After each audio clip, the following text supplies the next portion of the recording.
Hello again, everyone. Welcome to the Scientific Coaching Podcast. I am your host, Lucas Barrett. Joining me virtually from Hagerstown, Maryland, Mr. Darren Shrewsbury Jr., the poor man's son of Roma, was back. We got a football game this weekend. This week, Darren, how you feeling? I'm feeling all right. You had a big weekend this week, didn't you? Yes, I did. Mm-hmm. Well, you were visiting the grave of a of many a hero, and I'm not comparing Bobby Bowden to fallen soldiers, but he's going to get his own grave here not too long. He died today at the age of 91 following a battle with terminal pancreatic cancer. In he over 44 seasons as a head coach, he only had 4 losing seasons. 40 winning seasons and 44 seasons at the helm. That is incredible. Mm-hmm. It blows my mind. And here's 2 things I did not know. Number 1, in 1970, which was his first year at West Virginia, he, after the Marshall plane crash, he actually petitioned the NCAA to allow WVU to wear Marshall uniforms and to play Marshall's last game in place of them. Wow. It didn't happen, but he petitioned the NCAA for that. And he was also the leading candidate for the Marshall job before Rick Tolley got it. So he very well could have been on that plane. Wow. Think about how college football would have been so different had Coach Bowden got that Marshall job. Just think about that for a second. Yeah. Wow. So I have one more thing on Coach Bowden, and then I'll let you go. In addition to the wins and losses, which is ultimately what you are judged on in college athletics, particularly as a head coach, what amazes me is that he did it with such humility and grace, and as a Christian myself, with such faith. And I'm not going to get into a big religious thing, but I just want to point this out. I read an excerpt from one of his books a few years ago, and it was talking about how every morning before he went to work, he and his wife would sit down and read, I think, a verse in the Bible, or I don't think it was a chapter, but they read a verse and they would talk about it for however long they had. And I just thought, as a Christian, that's great, but as someone who values family, even if you're not religious, for a football coach to actively take time that he could be going to the office and working on whatever he's working on, to spend that time with his wife, that shows you what kind of man he was, that he valued his family over everything else. And I don't care if you are a Christian or if you are vehemently against Christianity. You have to respect that. Mm-hmm. Because it really just comes down to it's always more than the sport, right? And a lot of the times, or I would say most of the time, obviously the families sign up for these things, or some of the times they don't. But like, you make sure that you are showing them that football isn't everything, and without you, I probably can't do what I'm doing. You know what I mean? And I'm sure that's the case in a lot of situations, right? There's that support system. Right. I mean, Bruce Arians told his coaches, if you miss one game or whatever for your family, I'll fire you. Right? Because he's like, I'm not going to let you do what I've done. Like, I'm just not. You can make up time at work. You cannot get that time back. And it's coaches that have that perspective that I'm not happy about how Bruce Arians won his Super Bowl. But in terms of him getting one, I'm thrilled. Because it's people like that you really want to see succeed. And Bowden succeeded beyond beyond what anyone probably thought he would do at Florida State. Mm-hmm. And had a pretty good run at West Virginia, too. Yeah. Which really gets forgotten that he was at WVU. I mean, he was there from 70 to 75. Right. It just got the success at Florida State it gets overshadowed. And then West Virginia had Frank Signetti for 5 years, and I think they had a winning record once under Frank Signetti, I think. And then Nealon comes in for 20 years and stabilizes the program, puts it on the map, and then hands right over to Rich Rodriguez, who, toward the tail end of his career, they were winning BCS bowl games. Mm-hmm. I mean, it's really crazy how you go from all-time legend underperforming, another all-time legend would have been an all-time legend had he stayed there, to Bill Stewart, Holgerson, and now Neil Brown. It's just it's crazy. Yeah. All right, any final thoughts on Coach Bowden here before we move on? All I can say is the sports world won't be the same. It really won't. All right, moving the Big 12 evolving situation, WVU. Bob Bowlsby, commissioner of the Big 12 Conference, held a meeting with the Texas State Senate to discuss the future of college athletics for schools not named University of Texas. And there were three major points that I took out of this meeting. I was listening to the statewide sports liner, and they're talking about this. I'm going to give you these 3 points, and we're going to go into it a little bit by bit here. The first is that by leaving and not telling anyone, Texas and Oklahoma violated conference bylaws and could be stripped of revenue this year if a Big 12 committee approves it, and I have to think they probably will. Mm-hmm. So after that, the Big 12 shouldn't stay together, intends to keep OU and either keep the OU and Texas's media rights or make them pay to get control of them should they leave early. And it's in addition to the exit fee, by basically paying for the lost revenue by having those two schools leave. Yeah. And this is what really stood out to me. This is one that I could not get over. In the same contract that gave ESPN the conference championship game and created ESPN Plus, ESPN gave the Big 12 money in exchange for the removal of a section of said contract concerning conference expansion. That really did not sit well with me. Let's go through this one by one. What stands out to you first? We'll let you run this thing. What? Yeah, that's. I'm still trying to wrap my head around that third one. What? Like, so let me get this straight. So they had a contract with ESPN so that ESPN airs the Big 12 championship game. Right. And also in that contract, ESPN Plus was created, and all of these, now we're seeing all of these games being exclusively shown there. It created the Big 12 now on ESPN Plus. Yeah. Effectively the Big 12 network, but not on a cable platform. Yeah.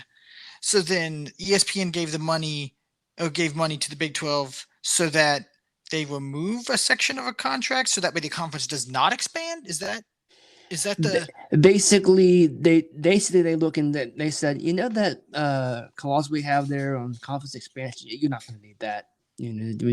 Hey, you want some money to take that out, but you're not going to need that. Sports stable. Like we got everyone in the Big Ten. Sports stable. SEC's got 14. We're good. Notre Dame might do their own thing, but that's not going to mean much. Y'all don't need that. Come on, man. Here's $100,000. Y'all don't need that. And this is like 3 years ago. Yeah. And it's like, y'all don't need that. But it basically does. I don't know what was in that clause, but I'm pretty sure it would have set forth how ESPN were to handle other like conference expansion. Mm-hmm. Like if the Big 12 were to expand, this is how the Big 12 would have ESPN would have handled it in the contract. Okay. I don't know because I wasn't there, but if I had to take a guess, that's what it would have been. But it's still shady. Mm-hmm. Go, yeah, y'all don't need that. No, we're good. We're good. Wow. And yeah, that's very interesting. The other parts, honestly, all I can say is if the punishment is stripping revenue, do it. Take the money away, make them regret everything, and still kick them out, or let them leave. Make it hurt them as much as possible, because honestly, I've already had ill feelings towards them, but this, it puts the nail in the coffin. And frankly, the rest of the Big 12 should make them hurt as much as they possibly can. So if it's stripping their revenue and then making them pay even more for it, do it. You know what the Big 12 share is to teams right now? Like 38 million. You're going to lose 38 million, then you're going to go pay like an $80 million exit fee plus paying back revenues. They're going to bankrupt these two schools. They asked for it. Please bankrupt the University of Oklahoma and Texas. No one cares about them except for their fan base. And even then, it's just when it's convenient for Texas. Oklahoma's been good. They can support them, but no one really cares about Texas anymore.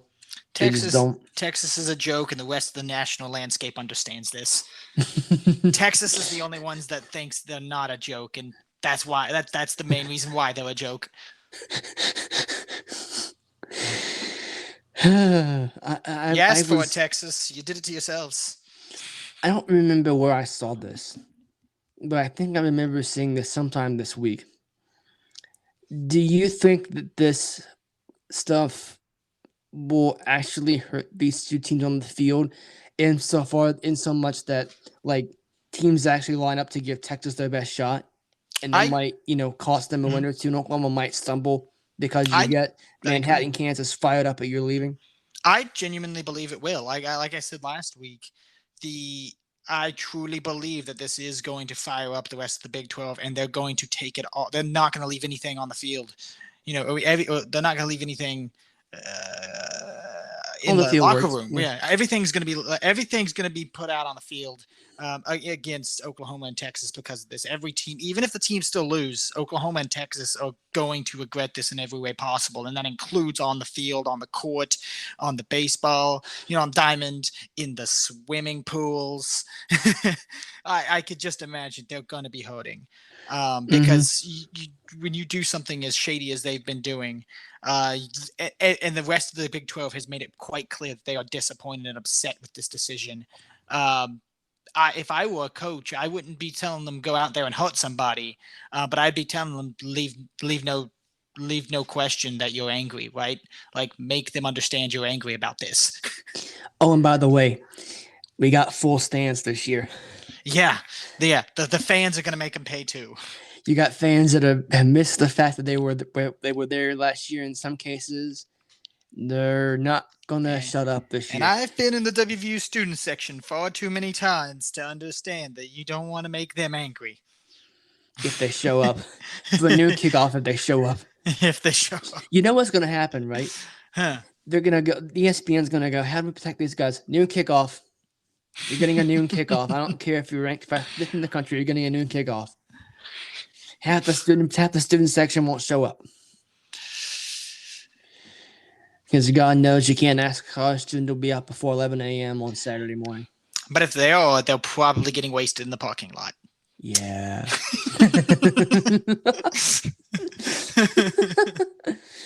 All right. So one of the other meetings that Bob Bowlsby had, it's been a busy week for Bowlsby. He met with the new Pac-12 commissioner, whose name I forgot to write down. I don't have in front of me. But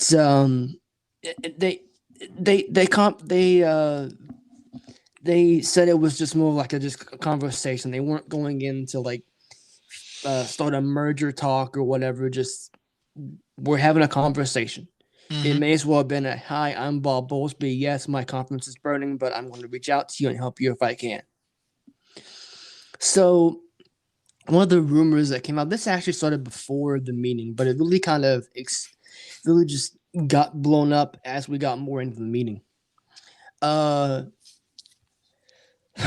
That there could be a scheduling alliance or a merge between the two conferences, the Big 12 and the Pac-12. Mm-hmm.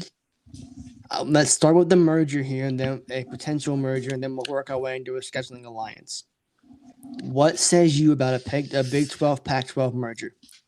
The logistics of that would be very weird. I mean, I still think that the travel, especially travel logistics are already kind of weird with the Big 12, with WVU specifically. It won't be so much a problem for the, basically the rest of the Big 12, but for WVU especially, it would be very odd playing a lot of West Coast teams. Y'all like Corvallis, Oregon? Yeah. But at the same time, I would still love to see some of those teams played regularly. I've even though Oregon's been very weird lately, I've always enjoyed watching Oregon play. So it'd be very interesting to see like have the possibility of WVU playing Oregon on a regular basis, for example. Oh man, can you imagine if they came here? Oh, That'd be something. yeah. Sorry, go ahead. I mean, heck, there's any of the teams would be in it because I think I don't remember even what is Colorado. Are they a Pac-12 team? Colorado, yes. Because we played them they in the weren't past, when we but played them. They were yeah. a Big 12 team when we played them in Yeah. 08 and 09. Mhm. But they are a Pac-12 team now. Yeah. So, I mean, there's a lot of interesting teams that would be. I mean, that would be matchups I don't think either of us have seen at all since we've started watching. I have 3 letters for you. USC. Mm-hmm. I would love to see us go play USC. I'd love to go see West Virginia play in the Rose Bowl at UCLA. Yeah. That would be fun. Like, because I watch maybe 1 or 2 UCLA games a year, and then the Rose Bowl game. But to see West Virginia going out and playing in the Rose Bowl, don't tell me that wouldn't be cool. Yeah, exactly. All right. So the merger, you've kind of gotten into the scheduling alliance thing, but just like, what would you even like be for a merger? Like, if you had to vote, would you vote for a straight up merger, or would you say no? I just want a scheduling alliance with them. I think I'd rather just a scheduling alliance because I mean you'd still get that regular, um, the regular chances to play some of those teams, and it would just be an interesting. It would be refreshing, in my opinion, for the schedule. Seeing some new faces and being able to consistently work out some schedules with some of those teams. But I think for a conference merger, or like I said, I think that it would be very weird to have the potential for. Of course, granted, this could be a massive conference if that were to happen, and it would It'd be a 20-team league. Yeah, and it would certainly be split up in divisions, so they would be probably split up fairly balanced, so that way. For example, WVU isn't going all of their road games to California or something or Oregon, but I think it would just be more beneficial to see the every 2 years or so just playing a Pac-12 team and out of conference or something like that. But either way, I think it'd be quite interesting to see. But I think I'm more favoring the scheduling alliance. I'm not in favor of either, but I'm with you there. You know who would really get shafted by all this? Basketball. Oh yeah, for sure. Basketball would get totally shafted by all of this. You'd have it couldn't work because there's usually a midweek basketball game. If you had the NCAA rules say you can't stay on the road for 2 or 3 days. You'd have to put West Virginia on a Wednesday. Let's say they put them on a Wednesday game at UCLA, let's say. And then you were traveling to Arizona. Okay, you could go Wednesday, Thursday, Friday, Saturday. Then we turn back around and play another. It's so bad. You'd have to have it like an NBA thing where West Virginia gets all of its road games out of the way in the first half of the season. Then everyone comes back to Morgantown in the second half or however it works, because it would just be so bad.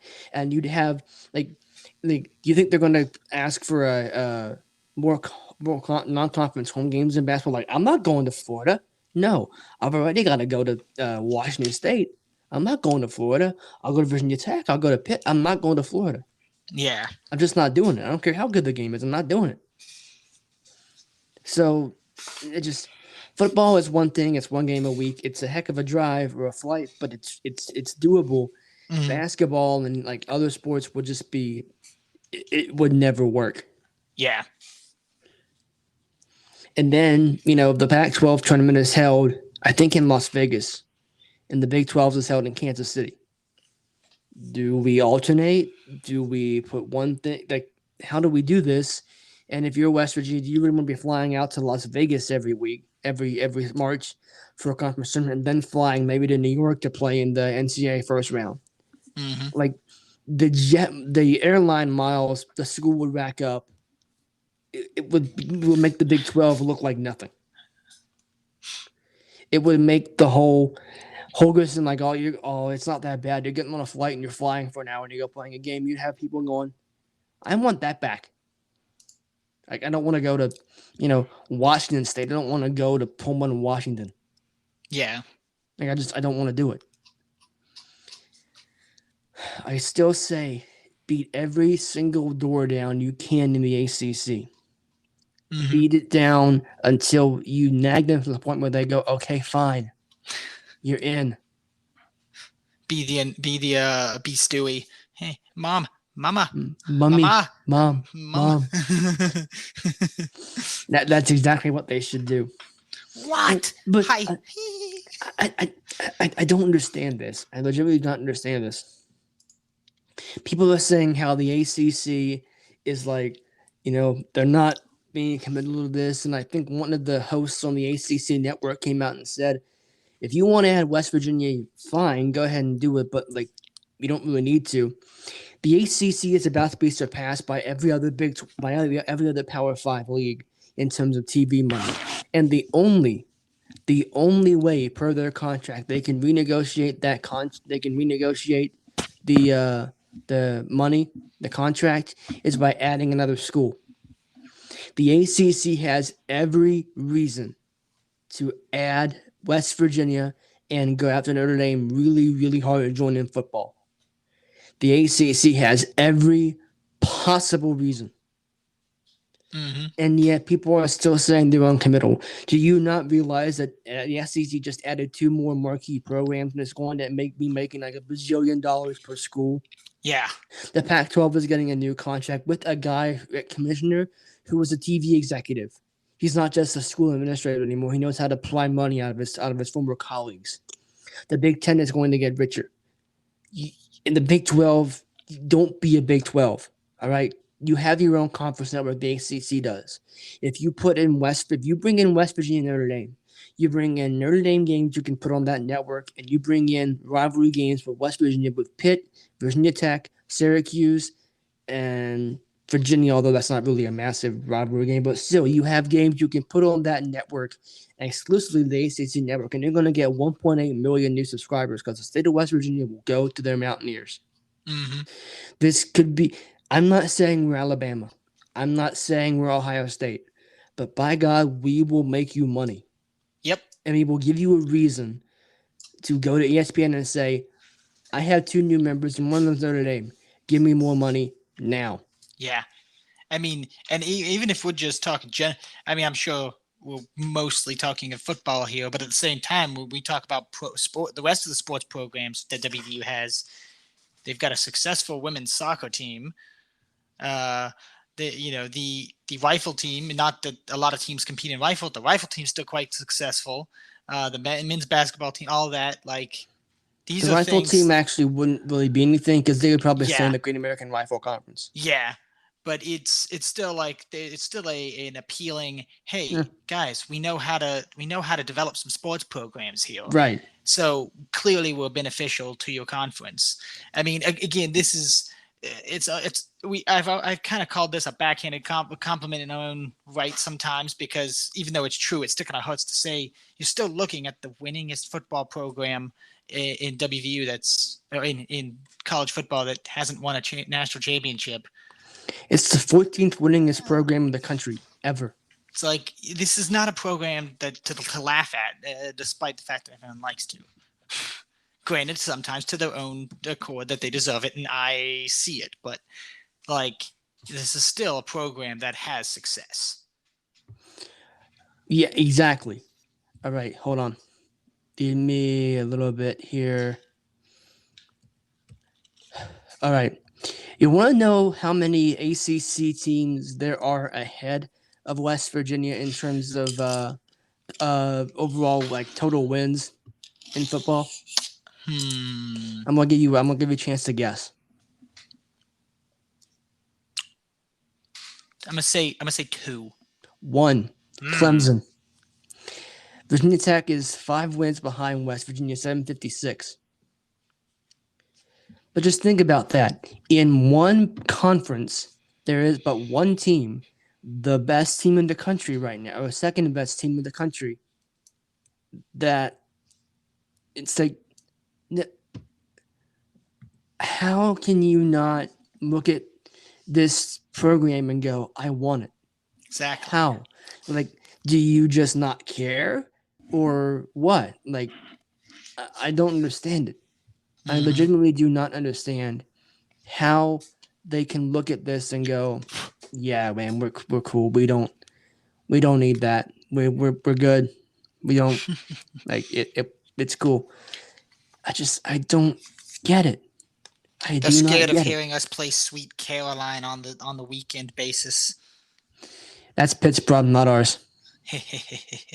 That's their problem. I'm not concerning myself with that. Let me see if I can find an updated statistic on nope, not right now anyway. I'll have to go back and look at that. But anyway, as of what I saw, Clemson is the only program in the ACC that has more wins than West Virginia total. Mm-hmm. Do not mock this program again. If you're Georgia Tech, Syracuse, or anyone else, don't do it. Because you have absolutely no right to talk about it.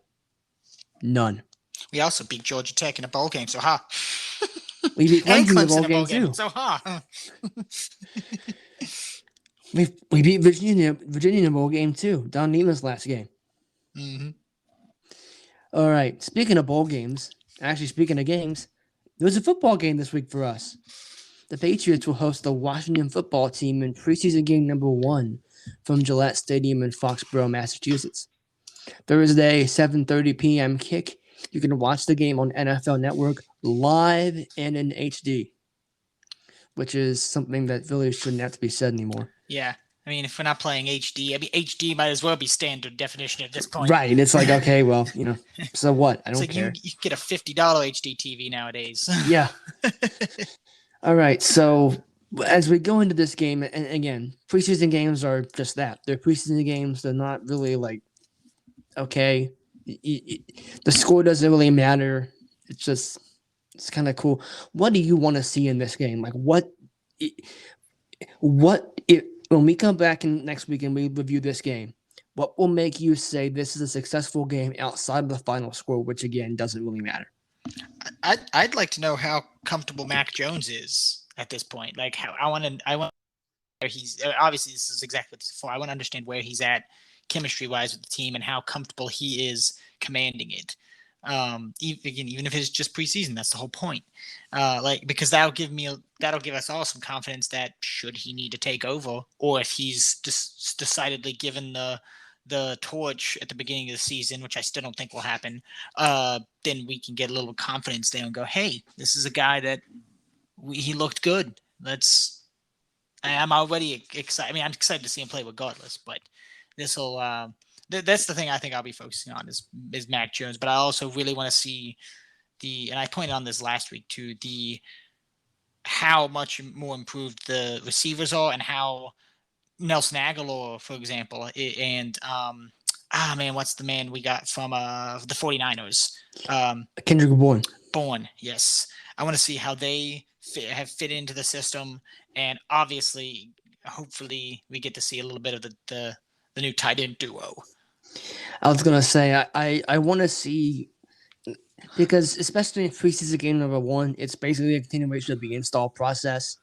It's not really like there's no game plan prepared. It's just we're going out and we're running our offense, and we don't really care what anyone else thinks. Yeah, I want to see how if they plan on doing like a 2 or 3 tight end set. We talk about doing. I said this last week when I wanted to see how the tight end position worked out. I want to see just what formations they have. Do they have anything new? Like I said, a 3 tight end set. Do they want to go like if they go 5 wide? Who are the 5? How are we? I want to see that. Mm-hmm. Like I want to see what this offense could potentially look like, because I have an idea of what the pieces are. I don't know how they're gonna be put together, and I want to know that. Mm-hmm. And I don't think Cam plays. I truly don't. If he does, he might play a series. This is going to be a Mac Jones, Brian Hoyer, the third guy. I can't think of who he is. Not Jarrett Stidham, Did but they the bring other guy. back Hoyle? Or did Yes. they? They did? Mm-hmm. Oh, that's right.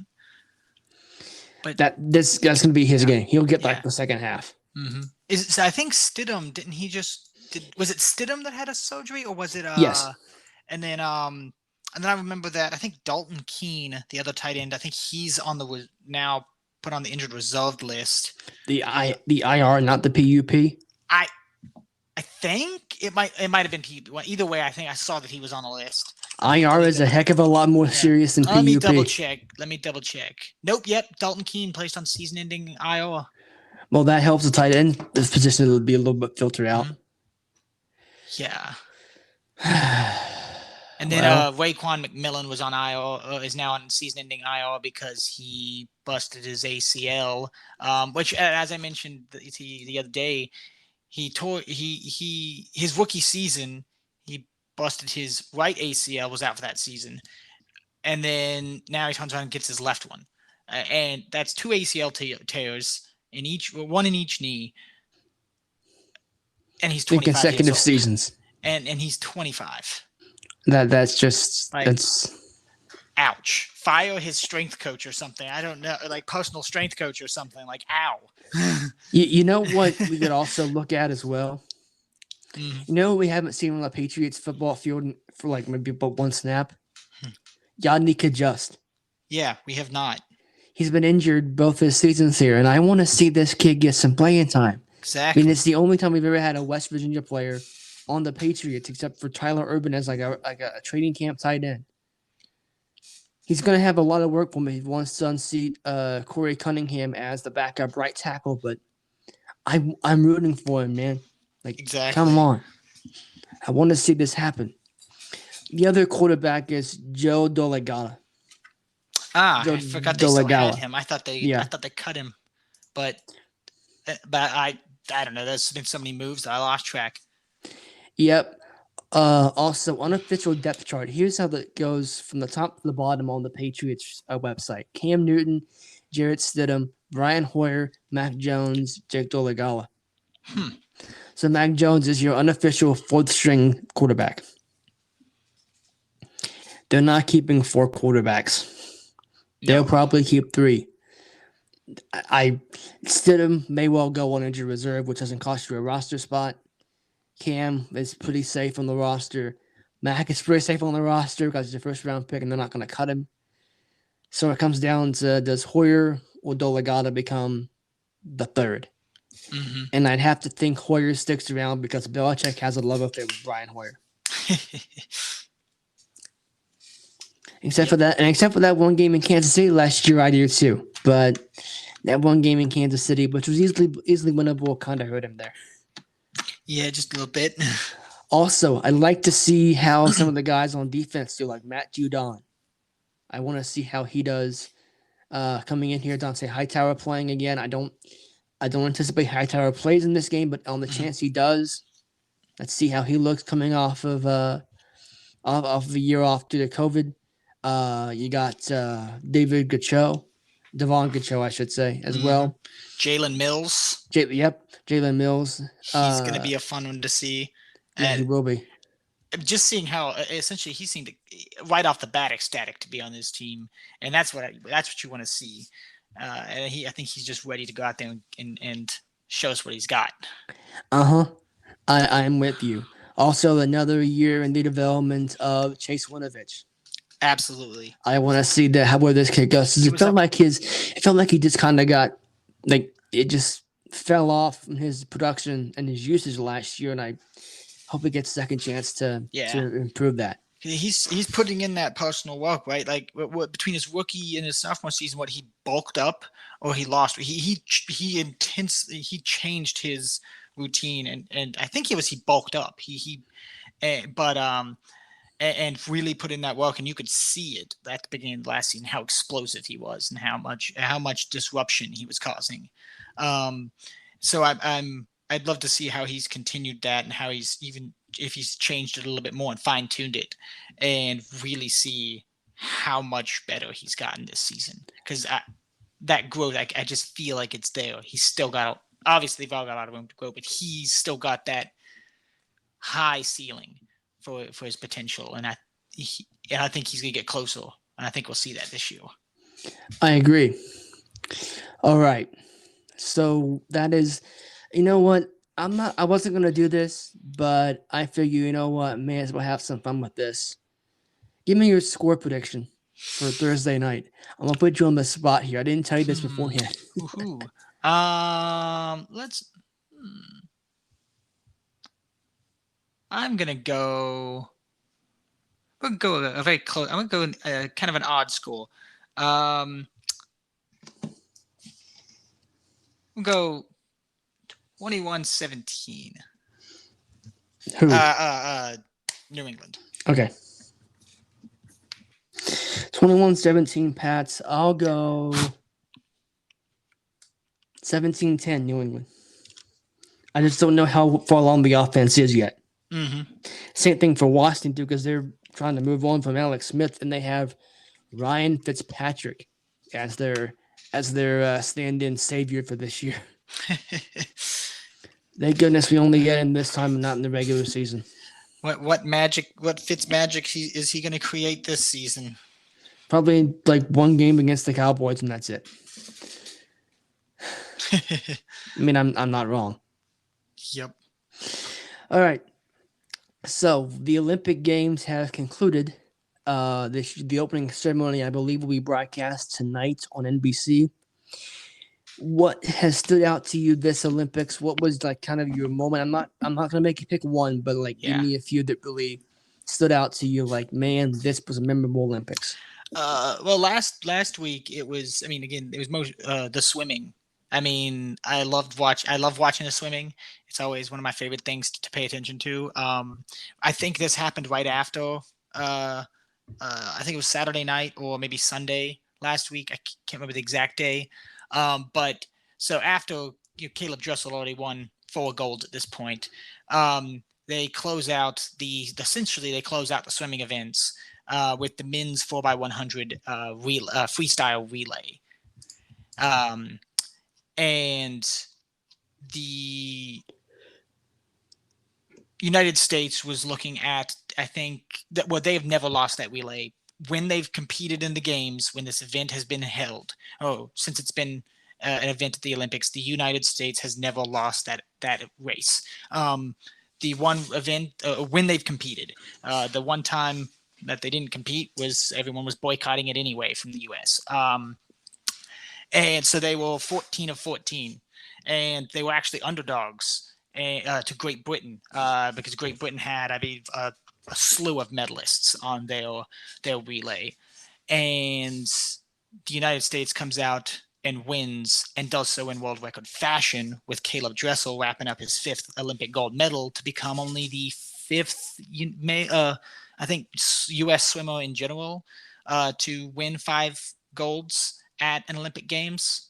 And when you're and obviously the last guy to do it was Michael Phelps.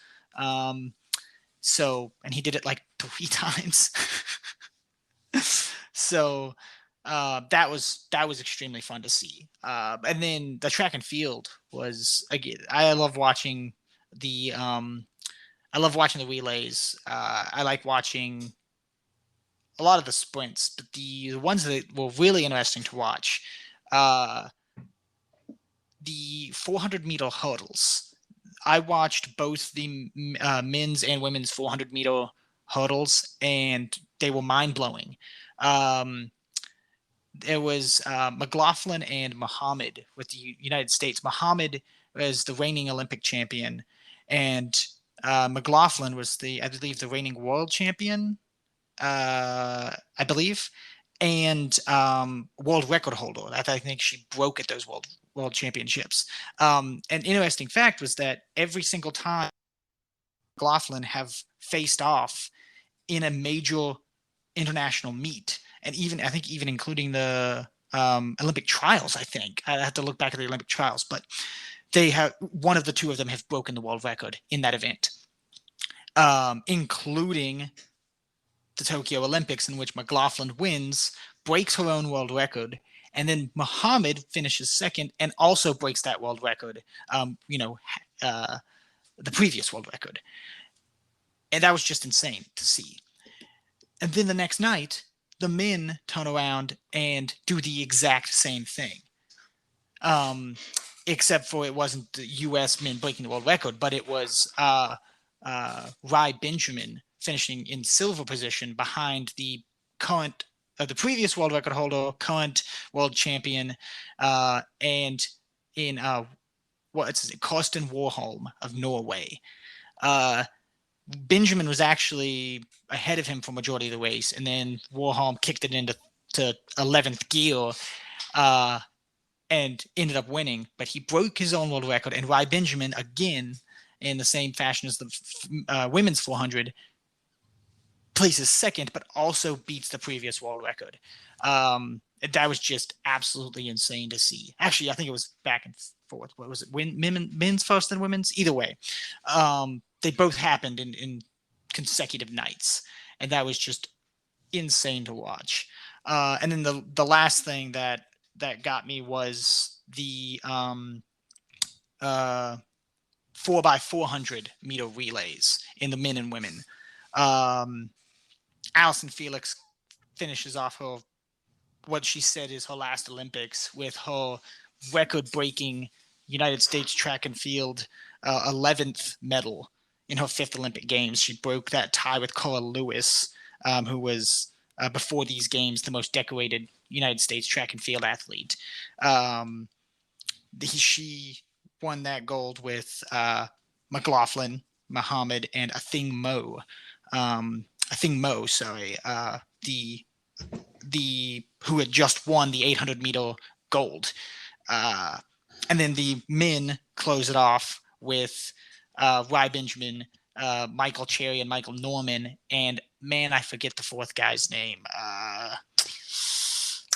Either way, they finish it off and win gold. And that was fun to see, because I'd watched the men's 400, and Michael Cherry and Michael Norman finished 4th and 6th. And Michael Norman was actually one of quite a favorite to at least medal. And after that event, he was devastated. You could see, like, he couldn't even finish his sentence for the media afterwards. He started breaking down, and you could understand it, because he was sitting there. His family's from Japan. His mom's from Japan. She still lives in Japan, I believe. And he wanted to, win a medal for her in her home country. But you know what? He turned around and did it. The next, 2 nights later in the 4x400. And Michael Cherry was asked, you finished 4th. You didn't medal either, but what's going through your head? And he was like, you know what? I ran my personal best race out there, and I did what I could. I'm just happy to be here. And the commentator asked him how he, as a teammate, is going to help Michael Norman. He said, "Listen, I'm gonna go out there and let him know it's you did your best, and that's all. Your family be proud and all this stuff, and we'll go out there and get it next time." And look what they went out and did. They came quite close to breaking an Olympic record too, with that 4x400 relay. So to see him in that on a gold and achieve, all of them achieve their goal, but especially see that little redemption arc for Norman was, that's what the Olympics are about, man. I can't argue with any of that. I'm going to go a little bit different from that. Mostly because I don't have a track or swimming background, but baseball was held in these Olympic Games the first time since Beijing 08, I believe. I think they may have been in London in 2012, but I don't think so. Anyway, Japan had really made a plea to the Olympic Committee to reinstate baseball because the country's absolutely infatuated with it. Mm-hmm. Believe it or not, Japan had actually never won gold in baseball. They won gold this time. They beat the U.S. to do it, but if you're going to play a role if you're going to lose to the country that is almost as infatuated with it as you are, and pleaded for it to be played in these games because of that, I can't get mad at losing gold to them. I really can't. Yeah. How could you get mad about that? Exactly. it's insane to see. And to add to that, for Japan in general, they're obviously the host country, and they came out and provided their best as a country medal haul in the Olympics. Yes, sir. They They did had that. 58 overall medals, and 27 of those were gold. And Came they third brought it behind home. China and the U.S. Mm-hmm. I mean, they quite literally brought it home. Mm-hmm. And I think Japan, if I remember correctly, they literally swept the I believe it was. I think every single gold went to judo went to Japan in judo, if I remember correctly. So that was insane to learn about, because I mean, it was founded in Japan, the sport itself, if I remember correctly, and that's crazy. It really is. Also in that baseball final, Eddie Alvarez for the United States became the first ever American athlete to win medals in both the summer and winter games. Wow. He won the silver in baseball, and he won silver in the 5,000 meter speed skating relay in 2014 in Sochi. Wow. That is just simply incredible. To go from speed skating to baseball just in general. What? But to do it at the Olympics is something else. Also, and this is just kind of a me thing, Everton have a player from Brazil named Richarlison, who is traditional after like tournaments in the summer. Players are participating in that are giving an extended break for after the season's over, because they did play all that longer. Richarlison begged Everton to let him go play for Brazil in the men's soccer tournament. He basically said, "Look, I'm playing. You can get over that because I'm playing." And Brazil won gold. But we're going to lose him for like 2 or 3 weeks. And I'm like, we need you. This team is bad without you. Please. What? Club over country, okay? You're not getting paid millions to go play for Brazil. You're getting paid millions to go play for us. You have a contract. Honor that contract. I don't care about Brazil. I really don't.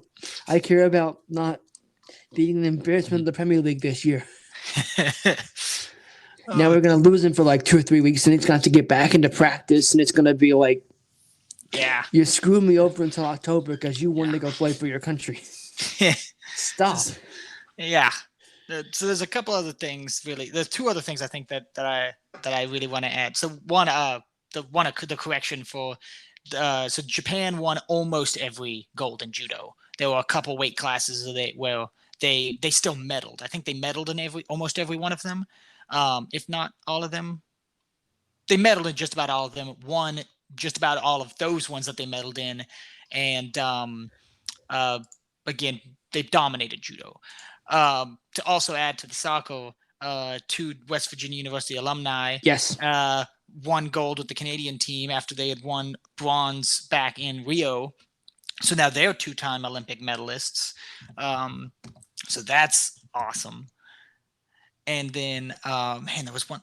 I just lost the one. Oh, the other thing that I just thought was mind blowing, and I think I share this with you as well. The men's shot put. There's 2 interesting things about this. The first interesting thing being, it was the first time in Olympic history that the standings, that the podium was exactly identical as the Olympics beforehand. It was Krauser of the United States, and then it was I think his name is Kajak, of also the United States, and then a New Zealand for bronze. And that was the exact same medal. That was the exact same podium in the exact same order as the Rio Olympics. Now, what adds even more interesting things to the gold medalist, Ryan Krauser, every single one of his throws in the final, all 3 of them, I believe they get 3 throws. If throws even the proper term, that might be a special term for shot put. Either way, all 3 tries, he broke the Olympic record in every single try. In order, he broke the first try, broke the record. The second try broke that record. The third try broke that record. And he was already a gold medalist by the time his third try came around. Good Lord. That He's the world just record like holder, the Olympic record holder. Like, my insane. man just getting work done. Yeah. He said, listen, I don't care. This is why I'm the best. And I'm just going to go ahead and break the Olympic record again. He's like, look, I got stuff to do, okay? Okay? It's like, I got medals to win. I got girls to get. Come on. So that was insane. I didn't think I'd be that intrigued in a shot put, anything shot put related. But then I saw that fun fact, and I also and then I watched the video of Krauser, and I was like, what in the world?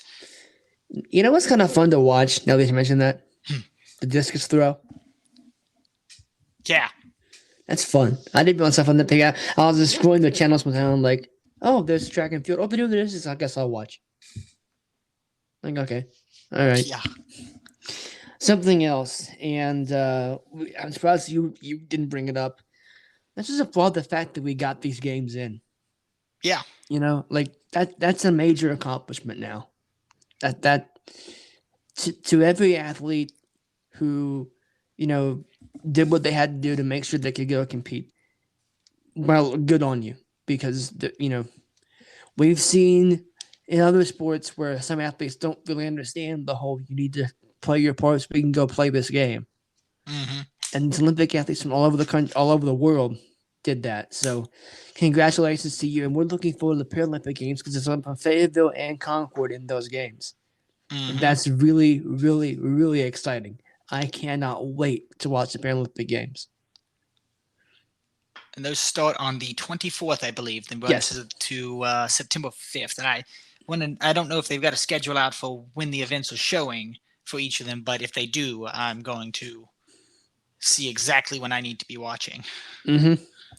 Man, that'll be something. Apparently, they're actually you can buy like Jonathan Gore Team USA track and field shirts, and I'm like, where is that information? Exactly. I want that information.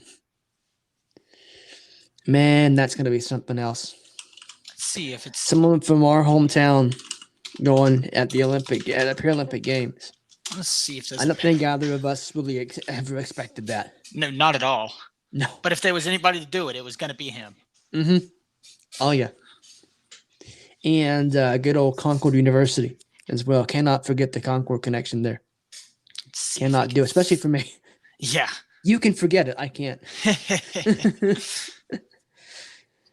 Like, it'd be one thing if you listen down like Bluefield or around where the school is, but he's from Fayetteville. It's like, I am double rooting for you now, son.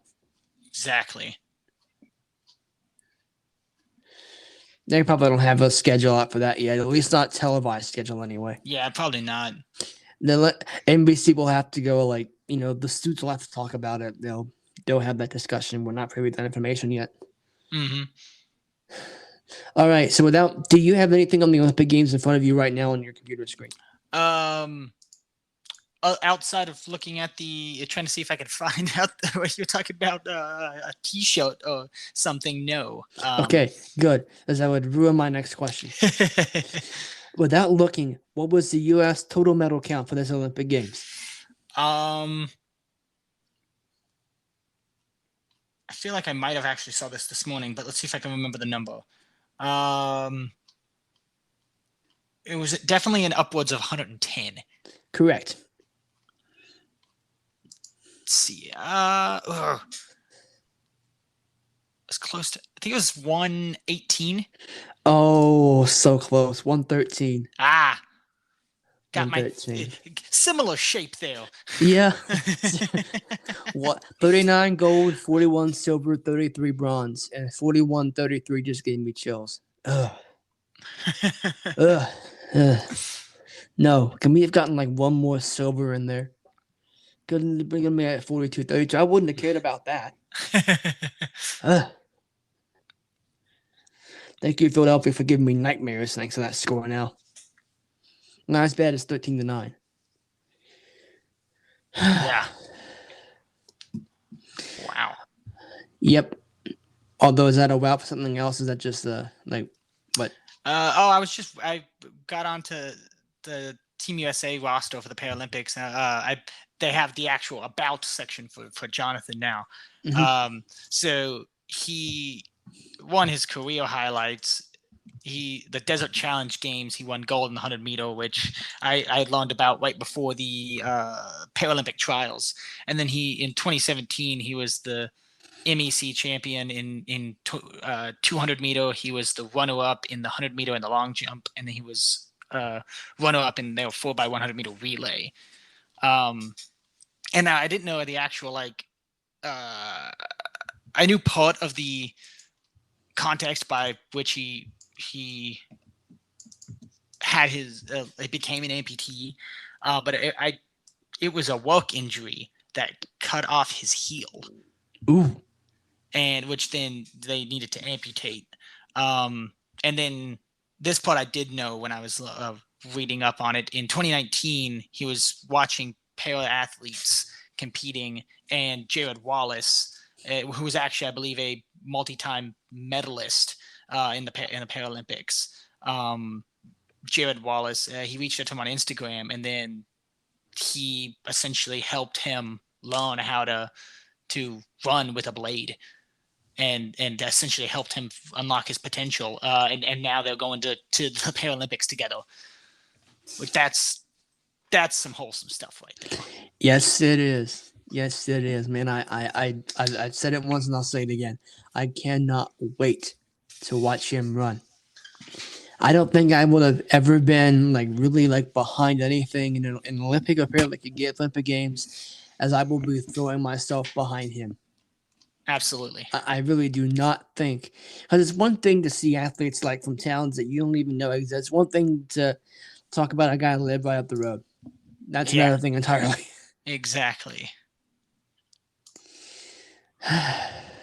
Well, we got one more announcement. Starting this week, you can find these shows on YouTube. We have started our own YouTube channel. It's just called Scientific Coaching. Actually, it's a restart of a channel I had called Coach Barry Sports Stories that had been sitting for months after I just completely I still wanted to do stuff, but I ran out of ideas, and I wanted to put something. I wanted to make that channel with something. So I asked Dan about it, and he said, "Sure." Yeah. To your credit, you basically let me run with this because to get in my way when I do stuff. Just like, okay, let him do it. Okay, like I'm not even gonna complain about it. Just do it. But you can find we're uploading this week's episode as well as every episode from season 1 and season 2. And then we're also going to supplement that with different videos and stuff, like if one of us goes to a game or whatever, probably me, because I don't think you're going to be recording a whole lot. But if I go to a game, like a high school game or an WVU game or whatever, we'll do that. Some of the stories, like I'm thinking about going to some of these old high school fields that aren't played on anymore and filming there and just kind of doing like a whole ditty about that. Just, stuff like that. Things that will supplement what you're getting in terms of our show here. So that'll go. I'm trying to write more for our website as well. So we're going to hopefully be trying to turn this from just a podcast to a full-fledged media organization. That's our somewhat goal, but our immediate goal. Let's put this stuff out on YouTube so you can watch it. Listen to us. There's no it's just our logo over top of the audio for now, but it's a start. So it's a start. We can go with it. But I'm excited for this. I think it's going to be a great way to open up our show to those who haven't had a chance to hear it yet, and I'm really excited about it. And I think Darren is too. Yeah, absolutely. I mean, the one thing that I was immediately thinking of is, man, this is the worst time for the minor league baseball team, literally right down the road for me, to have stopped playing. Yeah. Yeah. But the good news is apparently the city approved funding for a new baseball stadium, and I think that was also part of the reason why the team is no longer there, along with the fact that they stopped after the pandemic hit. But I think that was also one of the reasons was that the stadium that they were playing at wasn't amazing. But I believe that the city has approved funding for a new stadium. So maybe in the next couple of years we'll see. Get to see some games. Maybe. I remembered the Hagerstown Suns, but I didn't know the stadium was not up to par. I just knew they were there. Like, okay. Mm-hmm. But so anyway, that's a good point. Like, it won't necessarily just be football, because there's some stuff that doesn't involve football. Yeah. And we talk about other sports on here too. It's a football driven show, but it's not all football. So if I go to a baseball game or something like that, or a basketball game or whatever, you can just kind of you can find other stuff around here. And I'm pretty sure there's going to be some high school stuff, like I said, because the big thing with high school sports is cheap to get into. It's only like $5 a ticket instead of $80. Yeah. So it's really nice to be able to go hey, I got $5. Want to go to the high school game? Sure. Yep. So, just some stuff here and there. But really looking forward to getting this thing launched in this week. And hopefully you will go subscribe to our channel if you haven't already done so. And share it with your friends if you liked it. So hopefully we get a chance to do that. And I guess this will be the first. Well, it might not be the first episode on our YouTube channel. It might be, and it might not be. You'll have to subscribe and find out. Oh, I got a shameless self-promotion is always fun. Always. All right, that's our show for today. For Darren, I am Lucas. This has been Scientific Coaching Season 2, Episode 3. Darren, take us home. See you later, everybody.